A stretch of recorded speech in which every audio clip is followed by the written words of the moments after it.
નમસ્કાર વિદ્યાર્થી મિત્રો, આગળના લેક્ચરમાં આપણે પાઠ 2 જે છે એની મુખ્ય થોડીક એવી સમજૂતી પ્રાપ્ત કરી.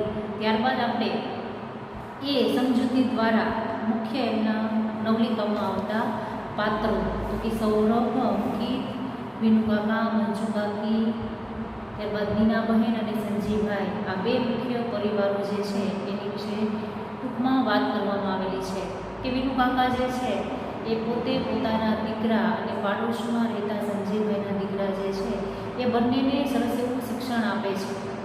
પણ બાળક જે છે હજી નાના છે, છતાં પણ પોતે પોતાની વિચારધારા મુજબ બાળકો જે છે એને વધારે પડતું શિક્ષણ જે છે એ ઉંમર કરતાં પણ આપે છે, જેનાથી બાળકો ઉપર ખરાબ અસર પડે છે. કે પોતે જે છે એ બાળકોને એવી રીતે શિક્ષણ આપે છે કે જાણે કોઈ ઘોડો જે છે એને રેસમાં મૂકવામાં આવેલો હોય અને એનું મુખ્ય લક્ષ્ય હોય કે હંમેશા જીત જ પ્રાપ્ત કરવી. એવા આ બંને બાળકો જે છે એને પોતે વધારે પડતું શિક્ષણ જે છે એ આપે છે. પોતાની પત્ની જે છે એને આ વાત ગમતી નથી. ત્યારબાદ પાડોશમાં રહેતા સંજયભાઈ અને નીનાબહેન જે છે એને પોતાના બાળકોને શિક્ષણ આપે છે એ વાત ગમે છે, પણ એ શિક્ષણ જે છે એ આપે છે એ કેવી રીતે આપે છે એ બાબતથી પોતે અજાણ છે. જ્યારે પોતાને સાચી હકીકત ખબર પડે છે ત્યારે પોતે પણ બાળકની રીતે ફરી પાછા પોતાના દીકરાને રાખે છે. તો આપણે આગળ એની માહિતી જે છે એ મેળવીએ. ત્યારબાદ આપણે જોયું હતું કે નીનાબહેન અને સંજય જે છે એ બાબતથી ખુશ હતા કે પોતાનો દીકરો જે છે એ પણ સરસ એવું શિક્ષણ પ્રાપ્ત કરે, ભવિષ્યમાં શ્રેષ્ઠ એવી પદવી હાંસલ કરે. કે નીનાબહેન જે છે એ પોતે પાડોશમાં રહેતા ગરીબ વસ્તીના બાળકો જે છે એને શિક્ષણ આપતા, એટલે કે ટ્યુશન ક્લાસીસ રીતે ભણાવતા. પણ હાલ એનો સમય એવો છે કે પોતાનો દીકરો જે છે એને કોમ્પ્યુટર ક્લાસમાં જોડાવા માટે વધારે ફી છે, તો પોતે આવા ગરીબ બાળકો જે છે કે જે પોતે વિનામૂલ્યે શિક્ષણ આપતા એ બંધ કરાવી દે છે અને પોતે ફી લઈ અને ફરી પાછા શિક્ષણ આપવાની શરૂઆત કરે છે. ત્યારબાદ આગળ જોઈએ, હું સંજયને ઘણીવાર કહેતી, આપણે કેટલા નસીબદાર છીએ કે વિનુકાકા આપણા પાડોશી છે. સૌરભ સાથે અંકિતનું ઘડતર થઈ રહ્યું છે. કે નીનાબહેન, હું એટલે નીનાબહેન, કેમ કે સમગ્ર નવલિકા જે છે એ નીનાબહેન પોતે જાણે કે વાગોળતા હોય, યાદ કરતા હોય એવી રીતે સમગ્ર નવલિકા જે છે એ રજૂ કરવામાં આવેલી છે.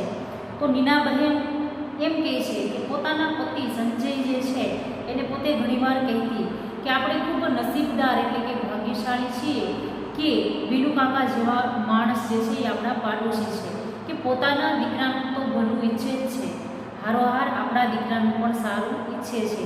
કે ભાગ્યશાળી હોય એને જ આવા પાડોશી મળી શકે, નહીંતર આ સમાજમાં આવા લોકો જે છે એ મળવા મુશ્કેલ છે કે પોતાના દીકરાની સાથે સાથે બીજાનું પણ હંમેશા સારું ઈચ્છે. એટલે કે સૌરભ સાથે અંકિતનું પણ સરસ રીતે ઘડતર જે છે એ થઈ રહ્યું છે, એ બાબતથી બંને જણા ખુશ છે. શેનું ઘડતર નીનાબહેન? એક દિવસ મંજુ કાકીએ રીતસર મારી પર હલ્લો કર્યો. એટલે કે આ વાત જે છે એ નીનાબહેન મંજુ કાકીને એટલે કે વિનુકાકા જે છે એના વાઇફને કહે છે કે હું અને સંજય જે છે એ ઘણીવાર વિચારીએ છીએ કે આવા સરસ અમને પાડોશી મળ્યા કે પોતાના દીકરાની સાથે આપણા દીકરાનું પણ ઘડતર કરે છે. તો મંજુ કાકી જે છે એ પોતે એમ કહે છે કે તમે ઘડતરની વાત કરો છો, કેવું ઘડતર, શેનું ઘડતર? એક દિવસ મંજુ કાકી જે છે એને જાણી જોઈ અને પોતાની ઉપર હલ્લો કર્યો. આ ટાંકણા ટોચીને બિચારા જીવને શી પીડા થાય છે તે તમને નથી દેખાતી? કે જેવી રીતે કોઈ પથ્થર હોય, કોઈ શીલા હોય એની પર ઘા મારીને એમાં જે ખાડા પાડી દેવામાં આવે છે, એવા જ નાના એવા ફૂલ જેવા બાળકો જે છે એને હજી પણ આવા શિક્ષણની જરૂર નથી, છતાં પણ જેવી રીતે ટાંકણું ટોચી અને એનું યોગ્ય ઘડતર કરવામાં આવે એવી રીતે બાળકો ઉપર આજે પ્રહાર થઈ રહ્યો છે. અને તમે ઘડતરની વાત કરો છો તો કેવું ઘડતર? કેમ કે હજી આ બાળકોની એવડી ઉંમર જ નથી કે આવું શિક્ષણ પ્રાપ્ત કરે. એવી પોતે પોતાના બાળકની અને નીનાબહેનના બાળકની પણ વાત કરે છે કે બાળકને કેવી પીડા થાય છે, આ જીવને કેવી પીડા થતી છે, પીડા એટલે દુઃખ થતું હશે, એ તમને નથી દેખાતી કે પરાણે કે એની કોઈ હજી બાળકની ઉંમર નથી, એની હજી એવી સહનશક્તિ નથી કે પોતે આટલું શિક્ષણ મેળવી શકે, છતાં પણ આવી રીતે પરાણે શિક્ષણ આપે છે તો બાળક જે છે એનો જીવ જે છે એ મૂંઝાય છે, તમને દેખાતું નથી? જુઓ મંજુબહેન, આપણે મધ્યમ વર્ગના માણસ, તમારી મારી કોઈ ઇન્ડસ્ટ્રી નથી કે દીકરાને સીધો એર કન્ડિશન કેબિનમાં બેસાડી દઈએ, અત્યારથી મહેનત નહીં કરે તો એ લોકો આગળ કેવી રીતે આવશે?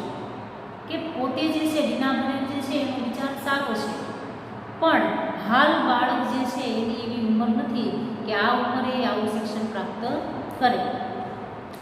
તો મંજુબહેનને રીનાબહેન કહે છે કે આપણે સામાન્ય મધ્યમ વર્ગના માણસો છીએ, તમારી પાસે કે મારી પાસે એવી કોઈ મોટી ઇન્ડસ્ટ્રી એટલે કે એવી કોઈ કંપની નથી કે સીધું બાળક જે છે એ મોટું થાય, સામાન્ય શિક્ષણ પ્રાપ્ત કરે અને એસીના રૂમમાં જઈ અને ખુરશી ઉપર બેસી જાય, કે આપણા બાળકો જે છે એ મહેનત નહીં કરે તો આગળ કેવી રીતે આવશે અને એનું ભવિષ્ય જે છે એ કેવી રીતે બનશે, એટલા માટે એને મહેનત તો અત્યારથી જ કરવી પડશે.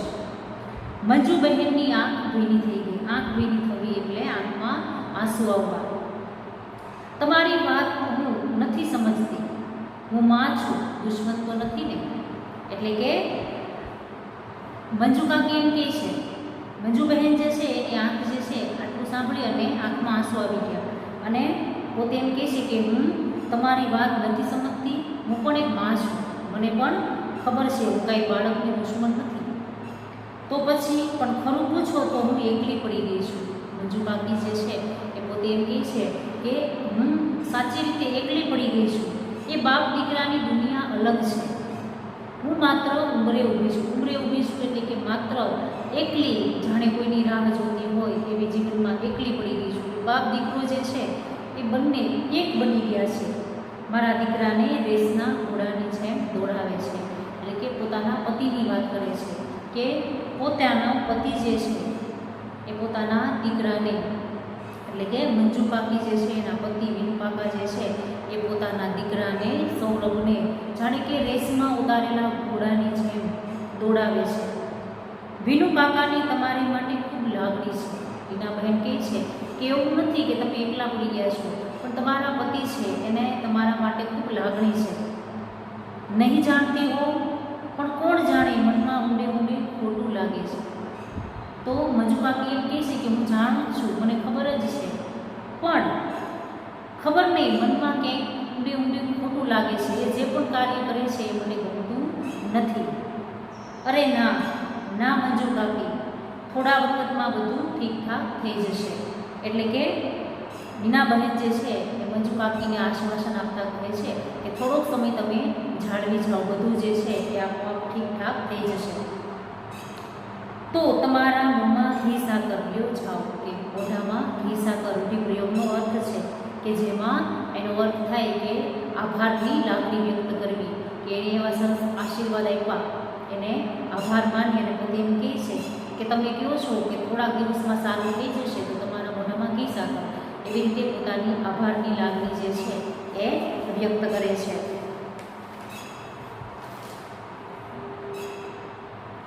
મંજુ કાકી ઉતાવળે ગયા પણ મારા મનમાં પ્રશ્નાર્થ મૂકી ગયા. મંજુ કાકીનું આવું વિચારવું ઠીક હતું. હું તૈયાર થવા લાગી. ત્યારબાદ મંજુ કાકી જે છે એમ કહી અને જતા રહ્યા. ત્યારબાદ થોડોક સમય થયો એટલે કે જાણે મંજુ કાકીના મનમાં એક પ્રકારનો પ્રશ્ન જે છે એ મૂકીને ગયા. મંજુ કાકી જે છે એ આવું વિચારે છે એ યોગ્ય છે કે નહીં એવું પોતે રીનાબહેન વિચારે છે. એમ પોતે વિચારી અને પોતે જે છે એક તૈયાર થવા માંડે છે. અમારા ઘરથી થોડે દૂર નાનો બગીચો છે. સંજયની ઓફિસથી આવતા મોડું થવાનું હોય ત્યારે હું અને અંકિત સાડીને પાટલી હાથમાં જ રહી ગઈ. કેટલા વખતથી અંકિતને રમવાના વખતે મારી સાથે બગીચામાં રમવા આવ્યો જ નથી. હવે પોતે વિચાર કરે છે કે પોતે અચાનક એમ વિચારે છે કે મંજુ કાકી જે છે એક પ્રશ્ન મારા મનમાં મૂકી ગયા. એવું વિચારતા વિચારતા પોતે એમ કહે છે કે મંજુ કાકી જે વિચારે છે એ ઠીક છે, કે પોતાનો પતિ જે છે એ પોતાનાથી અલગ દુનિયા છે. એમ પોતે વિચારીને પોતે તૈયાર થવા લાગે છે કે પોતે ફરી પાછા એમ કહે છે કે પોતાનું ઘર છે ત્યાંથી થોડેક દૂર એવો બગીચો છે. જ્યારે પોતાનો પતિ સંજય જે છે એને ઓફિસથી આવતા મોડું થાય ત્યારે પોતાનો દીકરો અંકિત જે છે એને લઈ અને પોતે બગીચામાં થોડોક સમય માટે જાય. એવું હજી વિચારે છે. ત્યાં તો એ વિચારતા વિચારતા એ જે પોતે સાડી પહેરે છે તો સાડીની પાટલી જે છે એ એમના હાથમાં જ રહી જાય છે અને ફરી પાછા પોતે વિચારે છે કે કેટલા દિવસથી પોતાના દીકરાને પોતે આ બગીચામાં રમવા લઈ ગયા નથી. હિંચકા ખાવા તો એને ખૂબ ગમે, કે અંકિતને હિંચકા ખાવા ખૂબ ગમે છે. શનિ રવિમાં દરિયાકાંઠે અચૂક જવાનું જ, કે શનિ રવિ હોય એટલે દરિયા કિનારે ફરવા માટે અચૂક પોતે પોતાના દીકરાને લઈ જાય. અમે ત્રણ સાથે મળી રેતીમાં ઘર બનાવીએ, પછી કુલ્ફીની લિજ્જત મરીસામાં મને જોઈ રહી. આ કોનું પ્રતિબિંબ હતું કે પછી હું બદલાઈ ગઈ હતી? કે પોતે આવું વિચારે છે કે એક એવી દુનિયા હતી કે જ્યારે શનિ રવિ હોય, નવરાશના દિવસો હોય, પોતાનો પતિ જે છે એ ઓફિસથી આવતા મોડું થાય ત્યારે પોતાના દીકરાને પોતે ફરવા લઈ જતો. તો કેટલા બધા દિવસો થઈ ગયા છે પોતાના દીકરાને ક્યાંય ફરવા લઈ ગઈ નથી. કે પોતે ત્રણેય જણા દરિયા કિનારે જ્યારે જાય ત્યારે રેતીમાં ઘર બનાવે, કુલ્ફી જે છે એ પણ ખાય. આવું વિચારતા વિચારતા પોતે પોતાની જાતને, પોતાની સામે રહેલો અરીસો જે છે એમાં પોતે જોવે છે કે આ કોનું પ્રતિબિંબ છે, કે હું જે પહેલાં હતી એવી જ છું કે મારામાં એવો કોઈ બદલાવ છે, એવો વિચાર પોતે કરે છે. બારણે ઉપરા છાપરી ઘંટડી વાગી. એ જ સમયે પોતે વિચાર કરે છે, એ જ સમયે પોતાનું ઘરનું બારણું જે છે એની ઉપર ઘંટડી જે છે એ ઉપરા છાપરી 3-4 વાગે છે. સાડી જેમ તેમ વીંટાળી દઈ મેં બારણું ખોલ્યું તો અંકિત કે બહારથી કોઈ આવવાની પોતાને ખબર પડે છે કે બહારથી કોઈ આવ્યું છે, ઘંટડી વાગે છે એટલે પોતે ઝટપટ સાડી જે છે એ જેમ તેમ વીંટાળી દઈ અને પોતે બારણું ખોલે છે તો પોતાનો દીકરો અંકિત જે છે એ ઊભો છે. એકદમ નિમાણો એનું ચહેરો, નિમાણો એટલે ઉતરી ગયેલો ચહેરો. ગભરાઈને મેં એની કપાળે હાથ મૂક્યો તો શરીર ગરમ. તો પોતાને ચિંતા થઈ કે પોતાના દીકરાનું મોઢું જે છે એ કેમ સાવ પડી ગયેલું છે, એટલે પોતે એના શરીરને અડકે છે, કપાળે હાથ મૂકે છે તો શરીર જે છે એ એકદમ ગરમ થઈ ગયેલું છે. મેં એને તેડી લીધો, જલ્દી કપડાં બદલાવી સુવડાવી દીધો, દવા આપી અને માથે હાથ પસારતી બેસી રહી. અંકિત થોડીક વારમાં ઘસઘસાટ ઊંઘી ગયો. ત્યારબાદ પોતે જે છે પોતાના દીકરાને શરીરને અચાનક ગરમ થયેલું જોઈ પોતે એને તેડી લે છે, દવા આપી અને કપડાં બદલાવી અને સુવડાવી દે છે અને પોતે છે માથે હાથ ફેરવતી ફેરવતી ત્યાં જ બેસી રહી છે. એ જ સમયે પોતાનો દીકરો જે છે એ ગાઢ નિદ્રામાં સૂઈ જાય છે.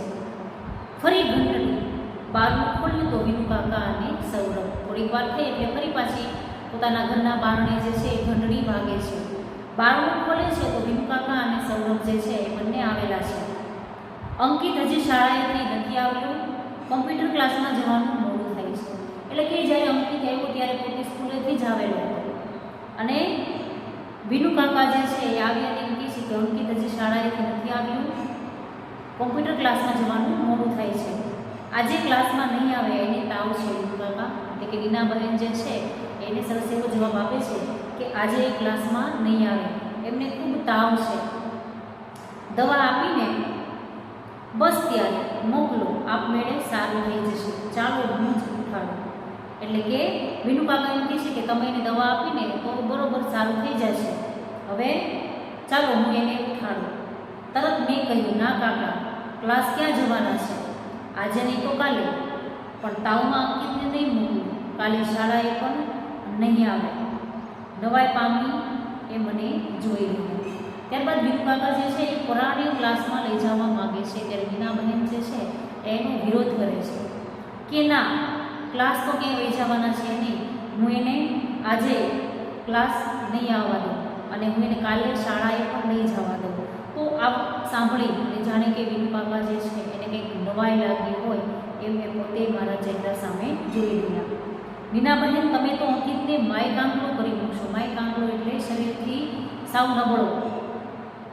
ચાલો ઉઠાડું છું, અત્યારથી પંપાળશો તો ભવિષ્યમાં કરશે શું?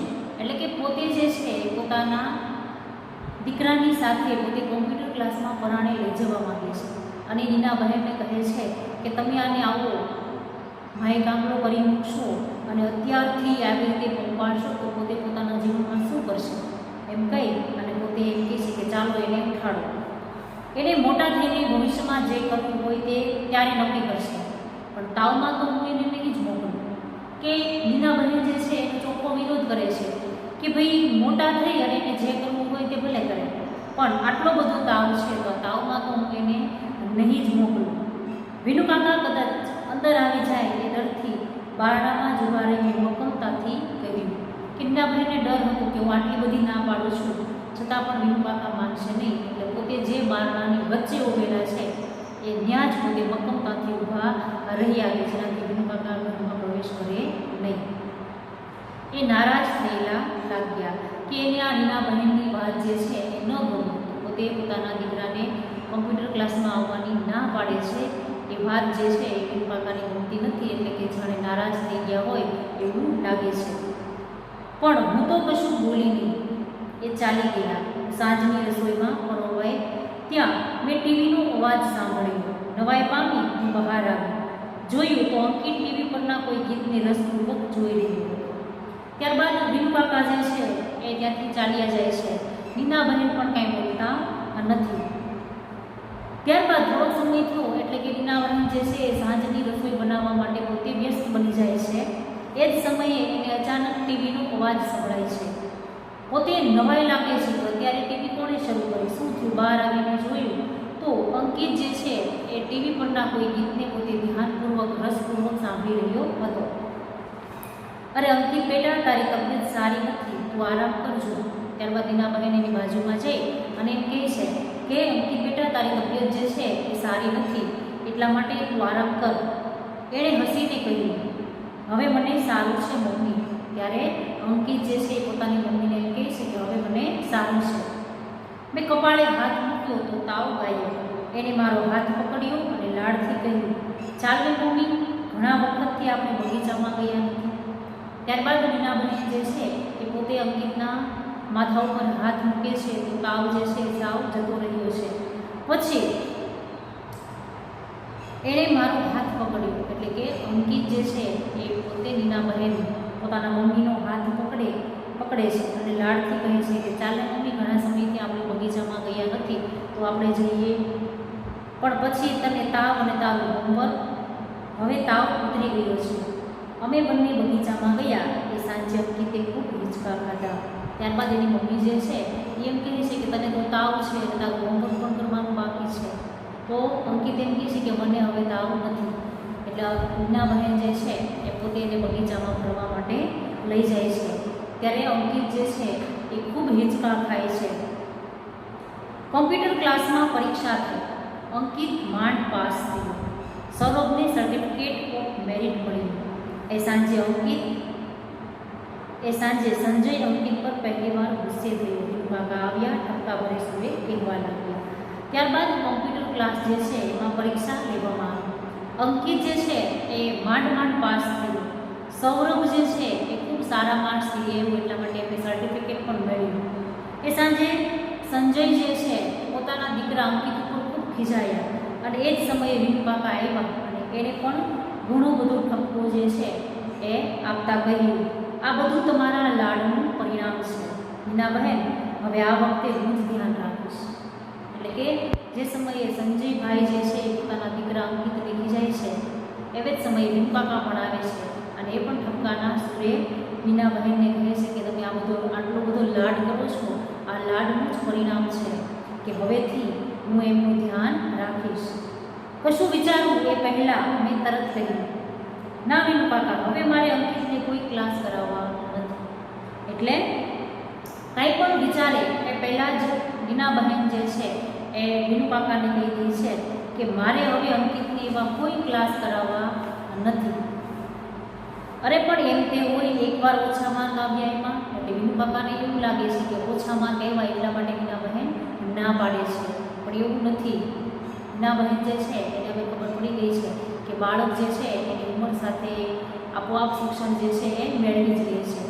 તો વિનુકાકા એમ કહીશ કે એવું કંઈ કરવું હોય, એકવાર ઓછા માર્ક આવ્યા એમાં કંઈ ટ્યુશન ક્લાસ થોડા છોડી દેવાય એટલા માટે નહીં, પણ જરા મોટો થાય ત્યારે અમે એને પસંદ કરવાનું કહીશું અને એને જે પસંદ કરવું હશે તે કરશે. એટલે કે પોતે જે છે એ એવો નિર્ણય લે છે કે અમે એટલા માટે કોમ્પ્યુટર ક્લાસ કરવાની ના નથી પાડતા કે ઓછા માર્કેટમાં, પણ એ જરા મોટો થાય ત્યારે અમે અંકિતને જ પસંદ કરવા દઈશું કે એને શું કરવું છે. અમારે એના માટે કોઈ નિર્ણય લેવો નથી. એને જેમાં રસ હશે, જેમાં રુચિ હશે એ જ શિક્ષણ પ્રાપ્ત કરશે. એ રાત્રે સંજય પર પણ મારી ઉપર નારાજ થઈ ગયો. આવી વાત કરી એટલે પોતાના પતિ જે છે એને પણ ગમ્યું નહીં. એ પણ નીનાબહેન ઉપર નારાજ થઈ ગયા. તું જાણે છે નીના, મારા સંજોગો એવા હતા કે હું જિંદગીમાં બહુ આગળ ન આવી શકું. અંકિત માટે હું બધું કરી ચૂકવા તૈયાર છું. એટલે કે સંજયભાઈ જે છે એ પોતાની પત્નીને કહે છે કે તને ખબર જ છે કે મારે એવા સંજોગો એટલે કે એવા પરિસ્થિતિ હતી કે જેનાથી હું એવું ખાસ શિક્ષણ પ્રાપ્ત ન કરી શકું. મારે જે બનવું હતું એવું બની ન શકું, જિંદગીમાં આગળ ન આવી શકતો. પણ મારું સ્વપ્ન જે છે એ મારું દીકરું પૂરું કરે એવું મારું સ્વપ્ન છે. એટલા માટે હું મારા દીકરા માટે બધું જ કરવા માગું છું. કે જે પણ કહેશે એ તમામ પ્રકારની સુવિધા આપવા માગું છું. તમે એને એક ચીજ આપશો, અંકિત પણ ખુશ અને હું પણ ખુશ. એટલે કે નીનાબહેન જે છે એ પોતાના પતિને સંજયને કહે છે કે તમે જો એને આપવા જ માગતા હોય તો હું તમારી પાસે એક ચીજ માગું છું. તમે મને આપશો કે જેનાથી અંકિત પણ ખુશ થશે અને મને પણ આનંદ થશે. જરૂર આ મોંઘી તો નથી ને? એટલે કે સંજય જે છે એ પોતે એમ કહે છે કે આ વસ્તુ મોંઘી તો નથી ને, ખૂબ કિંમતી છે, પણ તમારે રોકડા ચૂકવવા નહીં પડે. એટલે કે એની કિંમત જે છે એ અમૂલ્ય છે, પણ તમારે એવા કોઈ પૈસા જે છે એ રોકડા ચૂકવવા પડશે નહીં. એટલે અંકિતને એનું શૈશવ આપવું સમજે. એટલે કે એનું ફરી પાછું બાળપણ જે છે, શૈશવ જે છે એમને પાછું આપી દો. પોતે રમતો રમતો શિક્ષણ પ્રાપ્ત કરે, બધા સાથે હળી મળીને રહે એવું એનું ફરી પાછું બાળપણ જે છે એ તમારી પાસે હું માગું છું. સાંજે ઘણીવાર હું અને અંકિત બગીચામાં જતા. ત્યાં એને હિંચકા ખાતો, બીજા બાળકો સાથે રમતું જોતા મને થતું ના, મારો નિર્ણય સાચો છે. એટલે કે જાણે પોતાનો પતિ જે છે એની વાત જે છે એ માની ગયો છે એમ વિચારી અને ફરી પાછા ઘણીવાર પોતે પોતાના બાળકને લઈ અને પોતે જે છે એ બગીચામાં જતા અને હિંચકા પણ અંકિત ખૂબ ખાતો, બીજા બાળકો સાથે રમતો અને પોતાને પણ એમ થતું કે ના, મારો નિર્ણય જે હતો એ બરાબર સાચો છે કે આવડી ઉંમરમાં એને કોઈ ક્લાસ કરાવવાની જરૂર નથી, પણ આપમેળે શિક્ષણ મેળવે એ જ એમની જરૂર છે. પણ એમ કંઈ વિનુકાકા અંકિતને છોડે એમ નહોતા. વિનુકાકા સૌરભને ભણાવે ત્યારે અંકિતને લઈ જતા, પણ મને સ્પષ્ટ દેખાતું કે એ નારાજ થઈ જતો. સંજયના ધ્યાનમાં પણ આ વાત આવી કે પણ એમ કંઈ વિનુકાકા જે છે એ અંકિતને છોડે એવા હતા નહીં. વિનુકાકા સૌરભને ભણાવે ત્યારે અંકિતને પણ એમની સાથે લઈ જતા, પણ મને સ્પષ્ટ દેખાતું કે જ્યારે વિનુકાકા પાસે શિક્ષણ મેળવવા જતો ત્યારે એ નારાજ થઈ આવતો. સંજયના ધ્યાનમાં પણ આ વાત આવી. પોતાના પતિને પણ ખબર પડી ગઈ કે પોતાનો અંકિત જે છે એ જ્યારે આવા ટ્યુશન ક્લાસમાં જાય છે ત્યારે એને તકલીફ પડે છે. એક રવિવારની સાંજે અમે દરિયા કિનારે અંકિત સાથે ખૂબ રમ્યા, પાણીમાં ભીંજાયા અને પછી આઈસ્ક્રીમ ખાતા ખાતા એને પૂછ્યું. ફરી પાછો એક રવિવાર આવ્યો એટલે કે પોતે નીનાબહેન, પોતાના પતિ સંજયભાઈ અને એનો દીકરો જે છે એ ત્રણેય જણા દરિયા કિનારે ફરવા માટે ગયા. ખૂબ રમ્યા, પાણીમાં ભીંજાયા, આઈસ્ક્રીમ પણ ખાધું અને પોતાના દીકરાને પૂછ્યું, બેટા અંકિત, તારે વિનુકાકા પાસે કેમ નથી ભણવું? એ કહેતા હતા કે તું ભણવામાં ધ્યાન નથી આપતો. એટલે કે પોતે પોતાના બાળકને પ્રેમથી પૂછે છે કે તારે વિનુકાકા પાસે કેમ ભણવું નથી? એમ કે એ કહેતા હતા કે ભણવામાં તું ધ્યાન નથી આપતો. સૂર્યાસ્ત થઈ ગયો હતો અને હળવે હળવે અંધકાર જે છે એ ઉતરી રહ્યો હતો. હાથમાંનો ફુગ્ગો એણે છોડી દીધો અને એને દૂર સુધી હવામાં ઉડતો જોઈ રહ્યો. પછી અચાનક એ જોરથી બોલ્યો કે એવે જ સમયે સંધ્યાનો સમય છે, સાંજ જે છે સૂરજ ડૂબવામાં છે અને હળવે હળવે અંધકાર જે છે એ ઉતરી આવે છે હાથમાં રહેલો અંકિતના હાથમાં રહેલો ફૂગો જે છે એ આ વાત સાંભળતા એના હાથમાંથી છોડી દીધો અને દૂર સુધી હવામાં પોતે જોતો રહ્યો અને અચાનક પોતે જોરથી બોલ્યો, મને વિનુ કાકા જરાય નથી ગમતા. એટલે કે પોતે પોતાના મમ્મી પપ્પાને કીધું કે મને વિનુ કાકા જરા પણ ગમતા નથી. અમે બંને આઘાતથી એને જોઈ રહ્યા કે બોલવાની એવી રીતે બોલ્યો જોરથી કે પોતે બંને જણા જાણે કે કોઈ આઘાત થયો હોય એવી રીતે પોતે બંને જણા એને જોઈ રહે છે. આવો ધિક્કાર અંકિતમાં અમે કદી પણ જોયો ન હતો. ધિક્કાર કરવો એટલે કે બીજાની ન ગમવાની વૃત્તિ જે છે એનો સ્વભાવ જે છે એ અચાનક બદલી જાય છે. એમાં ધિક્કાર એટલે કે તિરસ્કારની ભાવના જે છે એ અચાનક એનામાં દેખાય છે કે આવો તિરસ્કાર ક્યારેય પણ અમે એનામાં જોયો નથી અને આજ અચાનક આટલું બધું જોરથી બોલે છે. પછી ધીમે ધીમે મંજુકાકી પાસેથી મને ખબર પડે. ત્યારબાદ પોતે જે છે એ મંજુકાકી પાસેથી તમામ પ્રકારની માહિતી જે છે એ મેળવે છે કે શું કામ અંકિતને વિનુ કાકા નથી ગમતા, એના માટે આટલો બધો ધિક્કાર શા માટે છે. નીનાબહેન, મારું માનો તો અંકિતને મારે ત્યાં ભણવા મોકલતા જ નહીં. એટલે કે મંજુકાકી જે છે એ નીનાબહેનને કહે છે કે તમે મારું માનો તો તમારા દીકરાને અંકિતને મારા ઘરે ભણવા મોકલતા નહીં. મારા વરની અક્કલ નથી. અક્કલ એટલે બુદ્ધિ. પોતે એવું કહી દે છે કે પોતાના પતિ જે છે, વર એટલે પતિ, પોતાના પતિને બુદ્ધિ નથી. વારે વારે અંકિતને ઉતારી પાડે છે. એટલે કે ઉતારી પાડવા એટલે અપમાન કરવું, કે વારે વારે વાત વાતમાં એને અપમાન કરે છે, ઉતારી પાડે છે. બિચારો કુમળો જીવ. એમ તો મારા સૌરભને ન છોડે, પણ તમે માનશો અમે ત્રણેય જણાએ ભેગા બેસીને નિરાતે ખાધું નથી. એટલે કે પોતે એમ કહે છે એવું નથી કે અંકિતને જ ઉતારી પાડે છે, પોતાના દીકરાને સૌરભને પણ ક્યારેય છોડતા નથી. અને પોતે કહે છે કે તમે એવું માનશો કે અમે 3 જણા ઘરમાં રહીએ છીએ છતાં પણ અમે ક્યારેય સાથે બેસીને જમવા નથી. અને અમે અંકિતને વિનુ કાકાને ત્યાં ભણવા મોકલવાનું બંધ કર્યું. વિનુ કાકા દુઆ આપવા થયા. દુઆ આપવા થયું એટલે પોતે અચાનક 2 બાકડા પડી ગયા કે પોતે રીનાબહેન અને એના પતિ સંજયભાઈ વિચારે છે કે હવેથી આપણે આપણા દીકરાને વિનુ કાકા પાસે ભણવા મોકલવો નથી. જ્યારે ભણવા મોકલવાનું બંધ કર્યું ત્યારે વિનુ કાકા જે છે એ પોતે દુઆ આપવા થઈ ગયા. પોતે ખૂબ ગુસ્સામાં ખીજાવા લડ્યા, પણ અમે મક્કમ રહ્યા. કેમ ઝઘડો પણ કર્યો. પોતાના દીકરાને નથી મોકલતા એ માટે પોતે એમની સાથે ઝઘડો કરે છે, પણ પોતે મક્કમ રહ્યા, કાંઈ પણ બોલ્યા નહીં. અંકિત પહેલેથી જ નબળા બાંધાનો છે. આ 1 વર્ષ જવા દો, આવતા વર્ષથી વાત. હજી તો 5મું ધોરણ છે, એ વિશે ચિંતા છે. એટલે કે પ્રેમથી સરસ રીતે સામેવાળી વ્યક્તિને ખોટું ન લાગે એવી રીતે પોતે જવાબ આપે છે કે આમે અંકિત જે છે એ પહેલેથી નબળા બાંધાનો છે. એટલે કે શરીરમાં થોડોક નબળો છે. આ વર્ષ જવા દો, આવતા વર્ષેથી અમે એને એવા ક્લાસમાં મોકલીશું. અને આ વખતે હજી તો 5મું ધોરણ છે અને આવા કાંઈ ક્લાસ કરવાની ઉતાવળ પણ નથી. એટલે કે આવી કોઈ ચિંતા નથી. એ વર્ષે સૌરભને શાળામાં શ્રેષ્ઠ વિદ્યાર્થીનું શિલ્ડ મળ્યું અને અંકિત 7મે નંબરે પાસ થયો. પરિણામ તો અમે પહેલેથી જ જાણતા હતા, એટલે અમે પહેલેથી થોડા દિવસ બહારગામ જવાનો કાર્યક્રમ ગોઠવી રાખેલો. એક નાના હિલ સ્ટેશન પર સંજયે સેનોટેરિયમમાં બુકિંગ કરાવ્યું હતું. અમે 3 જણા ખૂબ ફર્યા, ટ્રેકિંગ કર્યું. એના ઉત્તીર્ણ થવાની ખુશીમાં મેં એને રામાયણ મહાભારતની બાળકથાઓના પુસ્તકો ભેટ આપેલા. વાંચવાનો એવો નાદ લાગ્યો કે એણે બધા જ પુસ્તકો 2 વાર વાંચી નાખ્યા. ત્યારબાદ એ વર્ષે સૌરભ જે છે એને શાળામાં શ્રેષ્ઠ એવા વિદ્યાર્થીનું શિલ્ડ આપવામાં આવ્યું અને અંકિત જે છે એ 7મા નંબરે પાસ થયું.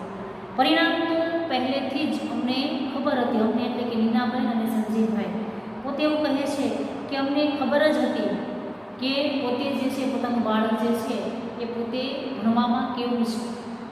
એટલે પરિણામની પોતાને ખબર હતી કે પોતાનો દીકરો કોઈ એવો શિલ્ડ મેળવીને લાવશે નહીં. એટલે પોતે પહેલેથી જ થોડાક દિવસ બહાર જવા માટેનો કાર્યક્રમ જે છે એ ગોઠવે છે. નાના એવા હિલ સ્ટેશન પર ફરવા માટે જાય છે.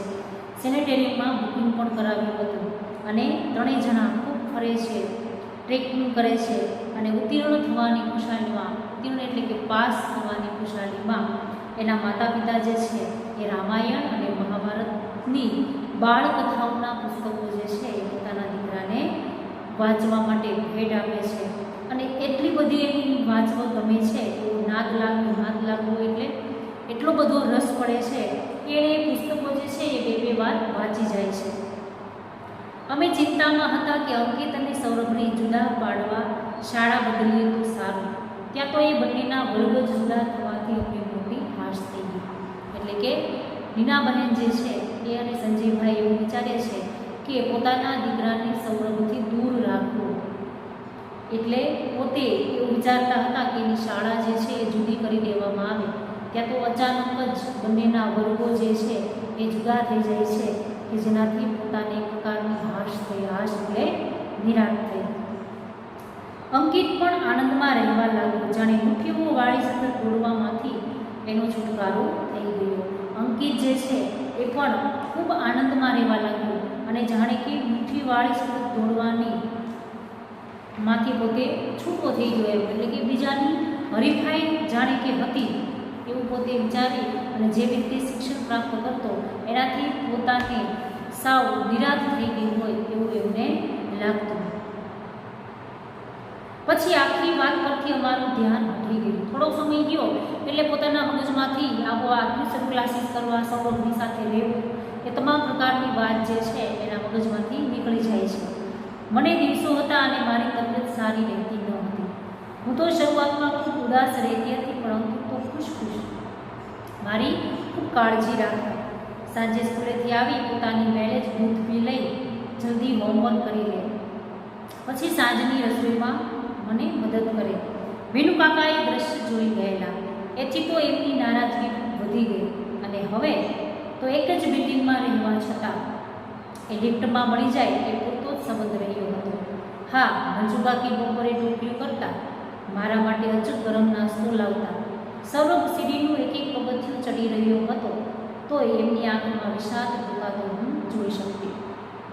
ત્યારબાદ મીનાબહેન કહે છે કે પોતે જે છે એને ખૂબ સારા એવા દિવસો હતા કે બાળક જે છે એ પોતે બાળકને જન્મ આપવાના હતા. એ સમયે પોતાની તબિયત જે છે એ ખૂબ નરમ ગરમ રહેતી. એટલા માટે શરૂઆતના દિવસોમાં પોતાના બાળક જે છે અંકિત જે છે એ આ વાતથી ખૂબ ખુશ હતો કે પોતાની માની ખૂબ કાળજી રાખતો. સાંજે સ્કૂલેથી આવે, ઘરમાં જે પણ કંઈ કામ હોય એમાં પોતાને મદદ કરાવતો, પોતાનું હોમવર્ક પૂરેપૂરું સમયસર કરી લેતો.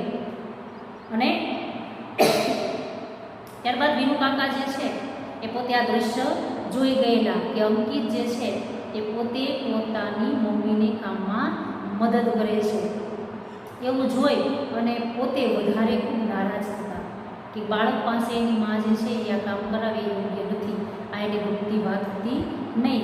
એક બિલ્ડિંગમાં રહેવા છતાં પહેલાં જેવો સંબંધ હવે રહ્યો નથી. ક્યારેક પોતે જે છે એ જ્યારે સીડી ચડતા ઉતરતા મળી જાય તો ખાલી સામું જોવા પૂરતો સંબંધ જે છે એ રહ્યો હતો. તો મંજુકાકી જે છે એ ક્યારેક પોતે એના ઘરે આવતા, એમના માટે ગરમ એવો નાસ્તો લઈ આવતા અને સૌરભ સીડીનું એક પગથિયું ચડી રહ્યું હોય એમ એની આંખમાં હંમેશા વિષાદ એટલું દુઃખ જે છે એ જોઈ શકતું.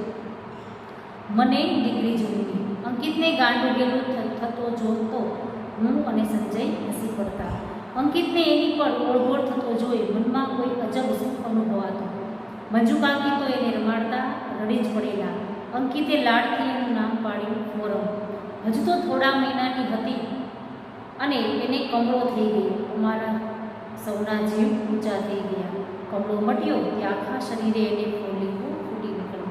પોતાની ઘરે એક દીકરીનો જન્મ થાય છે. આ વાતથી નીનાબહેન તો ખુશ છે જ, પણ પોતાનો દીકરો જે છે એ પણ પોતાની બહેન પર ઓળઘોળ થતેલું જોઈ એને હંમેશા રમાડતો.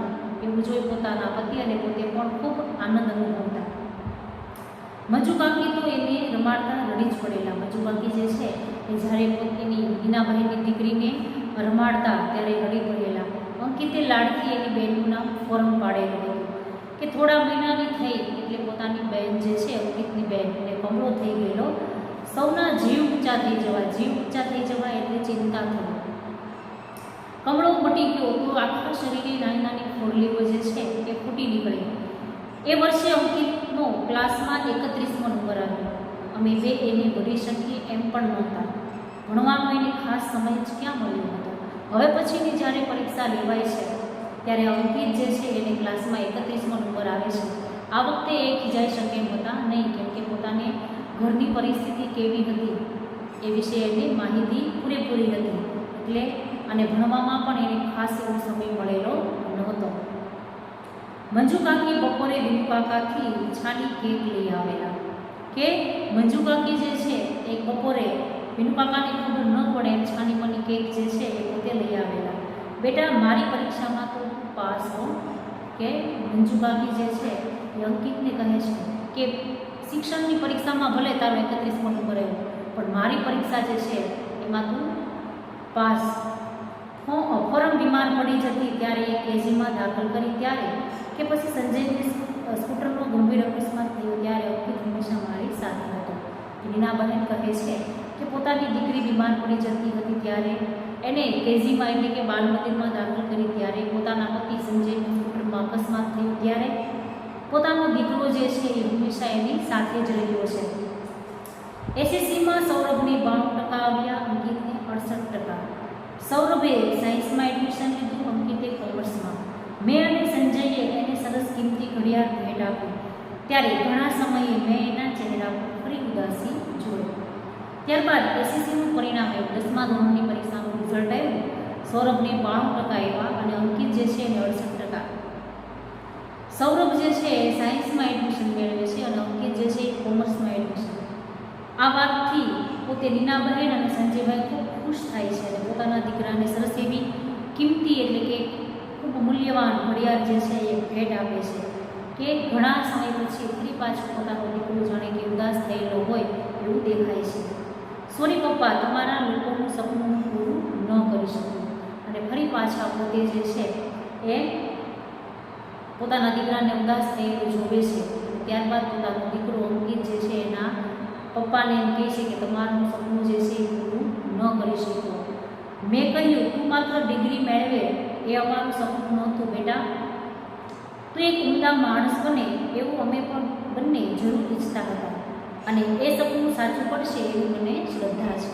કે પોતે સંજયભાઈ જે છે એ પોતાના દીકરાને કહે છે કે તું સારી એવી ડિગ્રી મેળવે એ માત્ર અમારું સપનું નહોતું, પણ એક ઉમદા એક સરસ એવું માણસ બને એ પણ અમે એવું ઈચ્છતા હતા.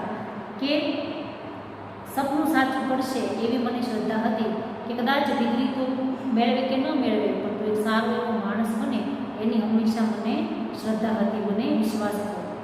11 વર્ષ પછી, ત્યારબાદ આટલી વાત કર્યા પછી 11 વર્ષ પછી જે છે એ શું થાય છે એની વાત કરીએ. અંકિત એક બેંકમાં સરસ નોકરી કરે છે. કિડની ફેલ થવાથી સંજયનું મૃત્યુ થયું છે. અંકિતે બેંકમાં એની સાથે કામ કરતી નંદા નામની યુવતી સાથે લગ્ન કર્યા છે. એને એક નાનકડો મીઠો દીકરો છે યશ. ફોરમ બીએસસીમાં અભ્યાસ કરે છે. સંજયના મૃત્યુ પછી અંકિતે અમને મા દીકરીને સાચવી લીધા છે. કોઈ ખોટ પડવા દીધી નથી. ઘણીવાર સાંજે અમે બધા જ બગીચામાં જઈએ છીએ. યશને મોટા હિંચકા ખાવા ખૂબ ગમે છે. ત્યારબાદ 11 વર્ષ જે છે એ વીતી ગયા પછી અંકિત જે છે એક સરસ એવી બેંકમાં એક સરસ એવી નોકરી મળે છે. કિડની ફેલ થતાં પોતાના પિતાજી સંજયભાઈ જે છે એનું મૃત્યુ થાય છે. અંકિત પોતાની સાથે બેંકમાં કામ કરતી નંદા નામની યુવતી સાથે લગ્ન કરે છે. પોતાને એક નાનકડો એવો દીકરો પણ છે કે જેનું નામ યશ છે. પોતાની બેન ફોરમ જે છે એ બીએસસીમાં અભ્યાસ કરે છે. પિતાજીના મૃત્યુ પછી નીનાબહેન અને પોતાની દીકરી ફોરમ હંમેશા અંકિતે ધ્યાન રાખેલું છે. કોઈ પણ જાતની ખોટ પડવા દીધી નથી. ઘણીવાર પોતે પોતાના પરિવાર સાથે બગીચામાં ફરવા માટે જાય છે. યશને પણ હિંચકા ખાવા ખૂબ ગમે છે. સૌરભ અમેરિકામાં ડૉક્ટર થયો અને ત્યાંની મોટી હોસ્પિટલમાં એ કામ કરે છે. તેનું નામ ઘણું મોટું છે.